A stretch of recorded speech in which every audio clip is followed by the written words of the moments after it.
Number 1, how many electrons are in a single covalent bond?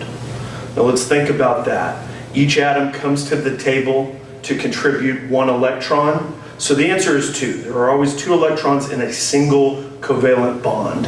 When a bond is broken, is energy absorbed or is it released? And the answer is that energy has to come in. Energy is absorbed to break the energy that's already held within that bond.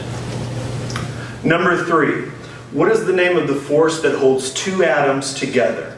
Remember, the nucleus of each of the atoms is pulling on the other atom's electrons, keeping it close to one another. We call that the electrostatic force. In water molecules, oxygen has a partial negative charge because of why? And the answer is, remember, oxygen is going to be bonded to 2 hydrogens, right? And the oxygen pulls their share